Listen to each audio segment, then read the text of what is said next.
I'm looking forward to episode 6 of The Acolyte. Episode 5 was a real game changer. In fact, it elevated the performance through action because there's been some clunky dialogue. I think we can all admit that. That's okay. And it's okay for you to like the show. It's okay for you to not like the show. But hey, I want to balance it out and give you the good and the bad. And man, the action was impressive. That was one of the best fights we've had since the Phantom Menace. They weren't kidding. And man, Kymer, the Sith Lord, was so intimidating and so menacing. I didn't think that guy could pull it off. He was such a goofball before, but I was like, dang, that was a total transformation. A real Darth Jar Jar moment. Anyway, I was wrong. I admit it. The Sith was the bad guy. It wasn't a Dathomir witch like I was predicting. The only reason I predicted that, by the way, was because it seemed too obvious that it was him. Everyone thought it was him. I mean, I did too, but I was like, that can't be right. They're going for a real, trick here. They're gonna fool us. It's gonna turn out to be one of the moms. Like, okay, it wasn't. I guess maybe they really are dead. I don't know. We'll see. Maybe one of them's still gonna show up and be pulling the strings. I don't know. But I liked it better this way. Kymer it was cool. I was like, this is a cool bad guy. So I want to see some more villain stuff from this guy. Now, with the twins having swapped places, that's going to be interesting. So I do think that they're both going to get a little taste of the other side, right? So Osha is with Kymer now. I think he knows it's her. I don't think he's an idiot. I think he understands that's not his apprentice. He knows he's got Osha. And he's going to start trying to lure her to the dark side, to make her his acolyte. And so she'll be tempted because she's had sort of a back and forth experience with the Jedi. She's not sure how she feels. She was with them, then she left them. So she's definitely vulnerable to the temptation of the dark side and the power and opportunity that it might present her with, because I don't know that she really has a strong purpose in her life right now. Now, May being with Soul, I don't think he has figured out that it's her, certainly, which is kind of weird. I don't know, lift up her hair, you'll see the little mark on her head, whatever. Or she's going to get snipped out real quick, am I right? But anyway, he'll definitely figure out in episode 6, if not early on, eventually. And then he's going to have to share with her, hey, here's what really happened back in the day when we were, out there asking for younglings from your parents and others all over the galaxy. This is how the fire really started, whatever. Some truth is going to come out, I think, in episode 6 will be really important. And that's going to start to change the way that May feels. And so May might be like, oh, gosh, I regret what I've done. I see how actually the Jedi, maybe they're not so bad. I don't know. Or maybe the showrunner's idea is just like, we just have to destroy the Jedi, make sure they're all bad. I don't think that's what they're going for. I think they want more subtlety than it's coming across as. So anyway, we'll see what happens there with that interesting sort of change of POVs. And I think that's what we're going for. And because then they're going to have to confront each other, the twins, of course, eventually again, but they'll be looking at it from different sides. Maybe that'll help them come together, or maybe they'll be still kind of enemies again. But ultimately, I still think that they're going to end up fighting Kymer together as a team. But there's no way they're going to stay together at the end. They're going to have to split up again, or one of them is going to die, or both of them are going to die. I don't know. But clearly there has to be an explanation as to why in Phantom Menace, Ki-Adi-Mundi is able to say, oh, the Sith have been extinct for for 1,000 years, for a millennia. We still don't know why. Is Soul going to die? Maybe. He might have to die before the end. I mean, I just don't know how he can't. But I love his acting. For my money, he's the best actor on that show for sure. I know he was in Squid Game. I didn't watch that. It just wasn't my thing. But man, I am really enjoying him in this show, and I think he brings it to a higher level of performance. He lifts the performances of those actors around him too. He really sells it. So that's probably the best acting you're going to get out of the show. The other actors are doing okay. I think the actress that's playing Osha in May is okay. She's okay. She's not bad. She's not great in terms of acting. She's okay. I was starting to like Jackie, the actress who plays Jackie, more in episode 5, because man, I thought she was cringy leading up to episode 5. Every time she was on screen, I was just like, kind of, just get her off. This is, I don't like this.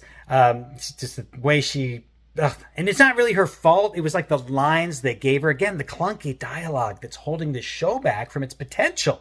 Just get another writer in the room to, look over your notes and be like, I think there's a better way we could say that.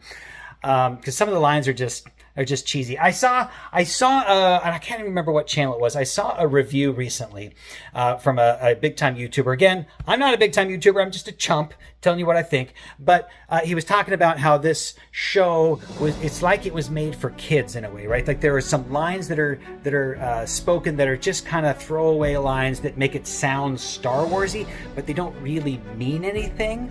And I was like, well, I hadn't thought about it that way. But yeah, that's a good point.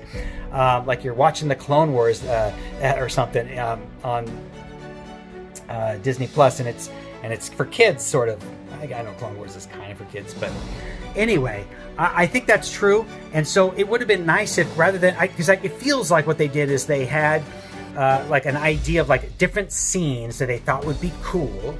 They're like, oh yeah, let's have all these different scenes, and we'll figure out a way to piece them together. Or we have these different lines we think sound really, really cool. And I don't know a story that makes that happen, but let's figure out a story that makes all those things happen, right? Rather than having, we have a story, a narrative that is really interesting and has themes and has, touches on other aspects of the Star Wars universe in ways that evolve and move the understanding of the story forward in relevant ways for our audience. I don't feel like that's what happened, right? If they had done that first and then been like, okay, now how do we fill in the pieces of that to tell that story? It might have come across a little more cohesive and hopefully with dialogue that was more meaningful. I don't know. But anyway, I was sad though when Jackie died. Shocking. I was shocked that I was sad because I didn't like her that much, but in this episode when she was fighting, I started to like her more. I was like, okay. And like the way she went at it so aggressively and so intense and over the top, it was like a young person, They just throw themselves into things, feel like they're invincible, and that's kind of how she was behaving, maybe a little prideful even, and wanted to prove herself, and got killed. Yeah. And the way she got killed was so brutal, right? The 3 quick stabs by igniting and unigniting his lightsaber. Man, brutal. Whew. And I did not see that coming. And then she falls down to reveal the true Sith Lord. So that was well done. The cinematography was good in this episode. I was also starting to like Yord more. I actually didn't mind him before. I thought he was all right. Interesting stuff there. Although he turned from a really aggressive guy into kind of a pushover with Osha there towards the end. But when she's like, we got to go back because everyone's going to die. And he's like, okay. But then he was genius to like grab the helmet, which clearly has and I forget what it's called, but the lore, correct metal to unignite lightsabers temporarily. And so he used that to block Kymer's lightsaber, turning it off. And then while he destroyed his gauntlet, and so then, they were even, hand to hand. He just didn't anticipate that Kymer was like such a dirty fighter and was going to be able to take him out regardless.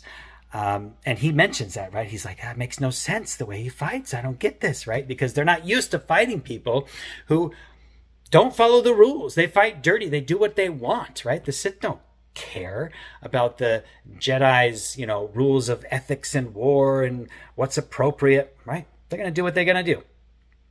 So that was also a very effective death. Obviously, the rest of those Jedi had to die.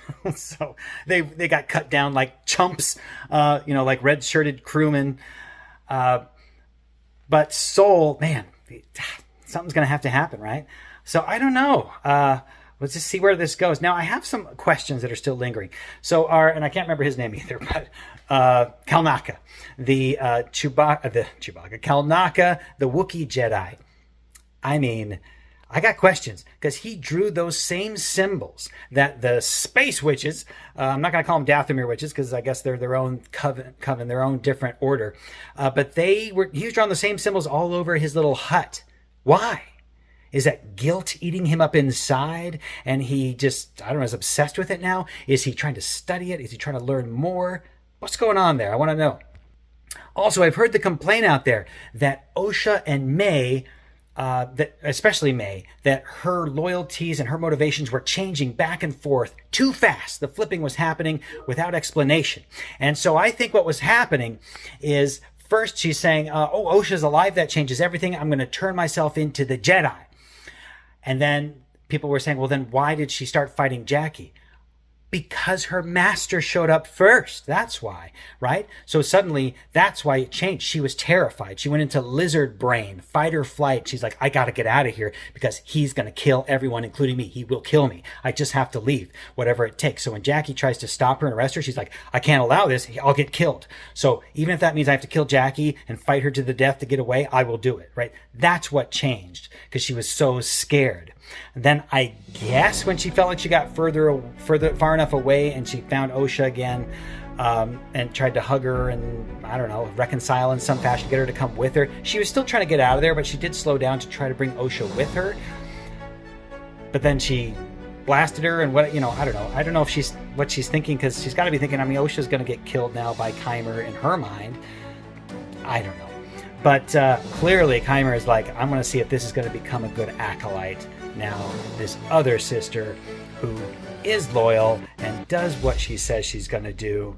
So, still, easily the best episode of The Acolyte so far. It's given me some hope for the rest. I hope there's lots of action like that, driving the plot forward, that they'll feel like everything's been kind of set up till this point. What do you guys think? Did you like it? Did you hate it? What did you think? Are you excited for episode 6? What do you predict will happen? And what would you like to see happen in the coming episodes? And make sure to like and subscribe and share.